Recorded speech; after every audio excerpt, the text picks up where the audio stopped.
等一下，没事没事。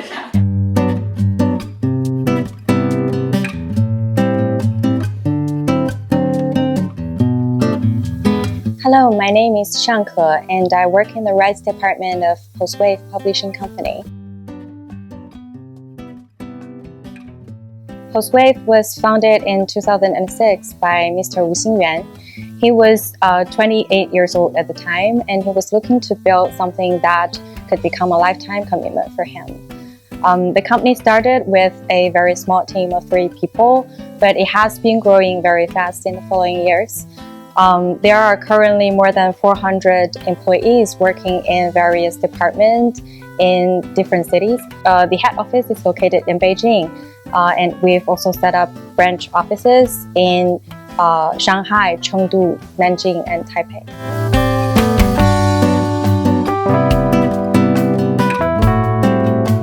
Our publication covers a wide range of different genres, which could be sorted into more than 10 product lines.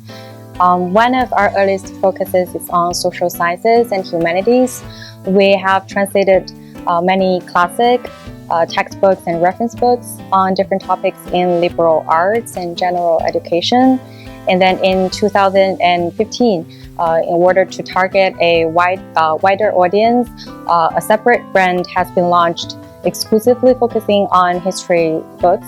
Under this category, we have translated works written by prominent historians such as Mary Beard, the author of SPQR, and Sven Beckert, who wrote The Empire of Cotton. Another of our notable area of publication is filmmaking books.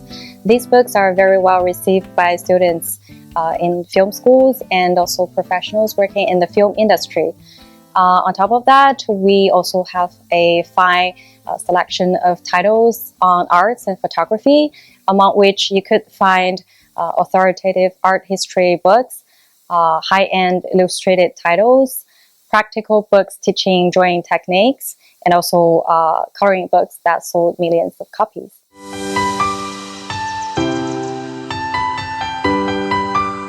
In recent years, our fastest growing business is children's publication. Our children's titles focus primarily on popular science and art-related nonfiction titles. During the past 6 months, we have observed a rise in the demand for children's title in the market, probably as a result of the coronavirus situation, as kids are staying at home most of the time. In parallel with that trend, we have also been looking to expand and diversify our children's program to include more picture books and literary fiction for kids. Some of the other things that have been rolling out in the past few years include comics and graphic novel publication, which we are one of the pioneering forces in the market. And also we have a literature and fiction department, which has published many works originated by very young and talented Chinese writers.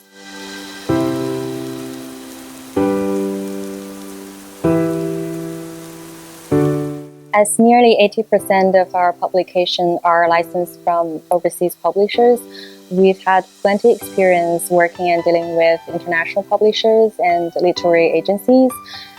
We've been able to build good relationships with them, which we consider as invaluable assets of the company. Up to this point, most of the collaborations with international publishers are limited to rights transactions.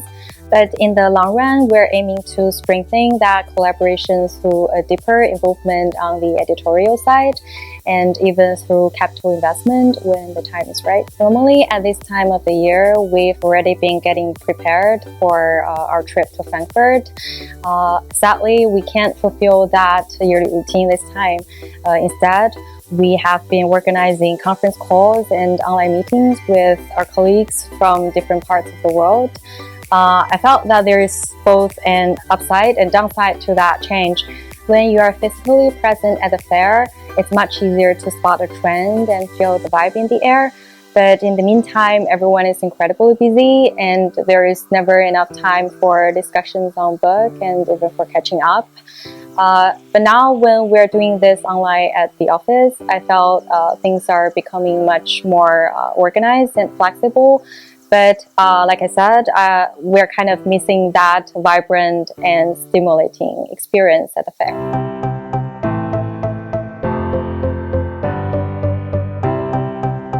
On the business side, I feel really fortunate to say that despite all the difficulties, the company hasn't been affected that much during the pandemic. And thanks to the solid foundation that has been laid in the previous years, we are probably one of the few publishers in China that kept expanding during the crisis. On our part, we have also tried to be of help in many different ways. For instance, we tried to send face masks and other medical supplies to our fellow publishers in need during the outbreak. So we are very grateful that everyone is being so supportive and working very hard to adapt, whether it be the folks at Full Wave or our colleagues at the other side of the ocean.